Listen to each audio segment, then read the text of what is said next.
Hey there, everyone. I wanted to do a video today talking about this stuff going on in Ukraine, and I've had some questions, and I've been doing a lot of research on this stuff as to why this stuff is going on, and more importantly, why it's affecting my life here at home, a country that I haven't really given a second thought to in decades. Really, is all of a sudden this major impact on a global scale, and I was curious why it is that Putin is so hell-bent on them not becoming a NATO nation, why this stuff is affecting all of us across the globe. And you don't get a lot of those answers from the mainstream media. Putin doesn't want the Ukraine to become a NATO country because they're enclosing on his borders. You get the Putin wants to put the band back together, the entirety of USSR. You get that Putin is off his rocker, maybe he's got cancer, or off his rocker more than normal. But I wanted to dig into what the real reasons behind all of this stuff, the basic reasons. And this is by no means justifying what this madman has done and the atrocities that he's done. I'm not trying, this is not what this video is about. What he's doing is reprehensible and should not be tolerated at all.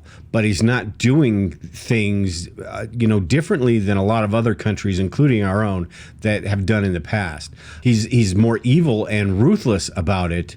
But all countries, when it comes to energy and sovereignty and all of that stuff, are willing to, break the rules a little bit here and there.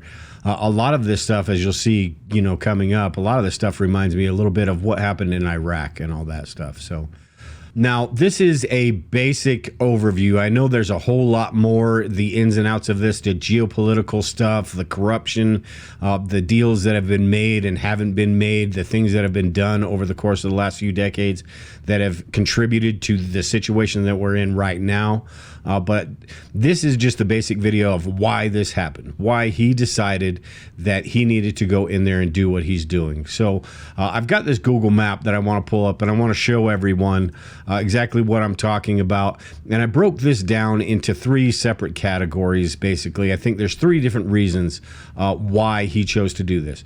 One is a tactical reason, geographics. The other one is the obvious one, the natural resources, the energy, and all of that. And then the third one, I think, is a combination of both. But let me pull up this map real quick here and explain to you what I'm talking about as far as the geographical reasons why giving up Ukraine to NATO or letting Ukraine become a NATO ally is not in his best interest. And basically, when you look at this map of Europe, there's what's called the North European plain, and this kind of stretches over here from around the Netherlands, and it's pretty narrow right here, and it widens out into Russia. So all of this is somewhat flat lands. Where down here, if you zoom in right here, you've got I believe these are the Carpathian Mountains. It's a lot harder if he sees NATO as a threat to him, so it would be a lot harder for NATO to go in through these mountains. It's a lot easier to defend this. If the Ukraine was part of NATO, this opens up. This is part of that North European plain, so it opens it up. So the NATO could stage their stuff here, and it would be a whole lot easier, a whole lot more of a direct path to Moscow. Let me pull up this image when I'm talking about what the North European plain. This is basically, like I said, it goes from about the Netherlands, somewhere in that area, and then it widens out. And you've got the Carpathian Mountains right here. It widens out through all of Russia. So if they were to be able to stage, and I mean NATO, were to be able to stage, they could do it right here in the Ukraine, and they wouldn't have to deal with this stuff back here. It would be a whole lot easier for them. So I can see his point with that as far as it being more defensible. If Ukraine were to join NATO, that would put them closer to his doorstep, and it would also allow for easier access because there's not a lot of geographic obstacles. Also with this, Belarus is tied with Russia as well. So if Ukraine were to join NATO, that would surround Belarus on three sides. You've got Estonia, Latvia, and Lithuania here. You've got Poland, and then you would have the Ukraine. So that would be another reason tactically that he wouldn't want Ukraine to join NATO. Now, the second reason for this and this is one that's pretty obvious to a lot of people, but they are one of, I think they are the biggest exporter of natural gas and natural resources to Europe. There's not a lot of options that, say, Germany has or France. They get a lot of their stuff from Russia. And to do this, they have pipelines, and they're pipelines that go through Ukraine. There's Nord Stream that goes around the sides of it. Let me pull up this image and show you. There's different pipelines. They had Nord Stream 2, which just got cut off. But anything going through Ukraine right here gets tariffs. So that's why they're trying to avoid this stuff.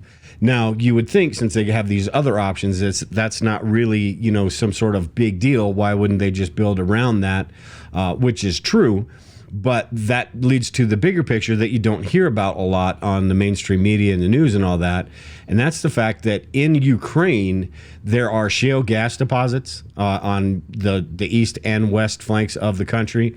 And below, there are natural gas deposits. I'm not sure if they know for certain that there's natural gas deposits down there, but there are natural, or there could be natural gas deposits. So he wants those as well. The reason this threatens him is because if Ukraine was to join NATO and they were to get Shell and Exxon and everybody in there to kind of help them build those facilities up to where they could start exporting that natural gas, that oil, that is a threat to Russia financially. That's a threat to, their stability. The only thing they have is their natural resources.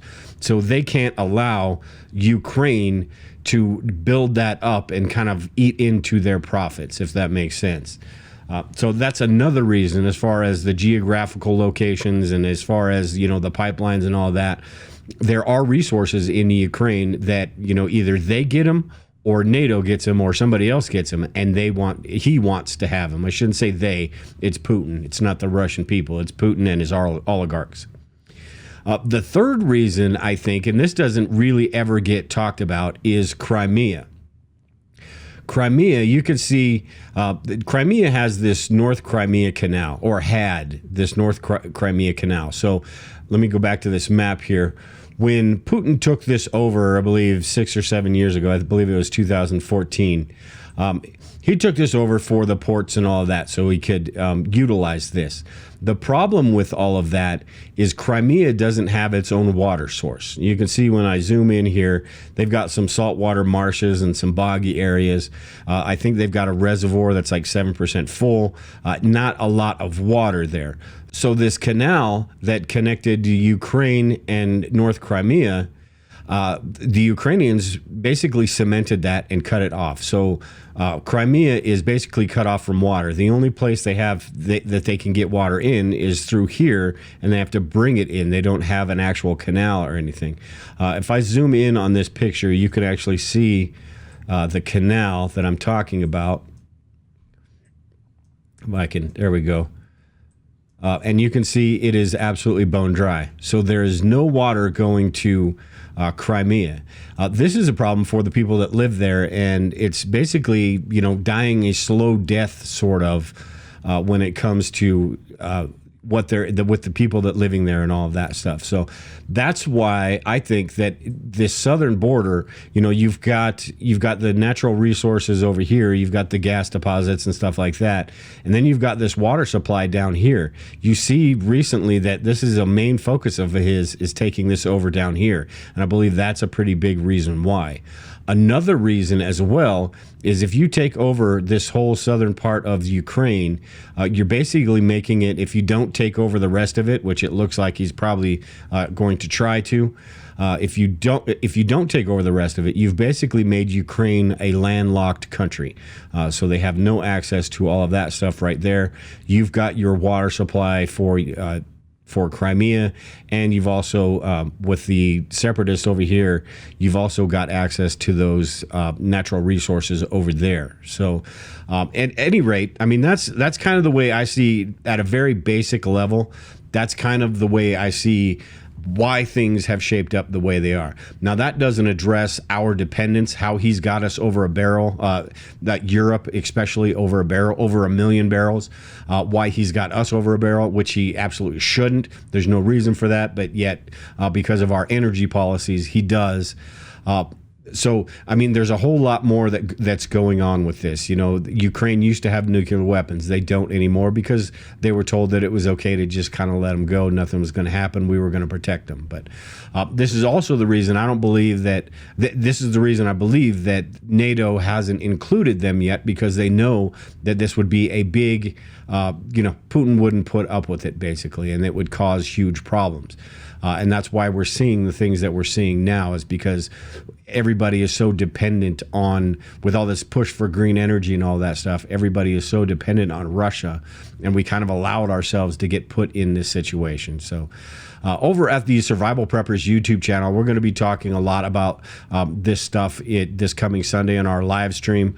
We're going to be going through some of the stuff, how this started, some of the reactions that the people had, some of the things they did right, some of the things they did wrong.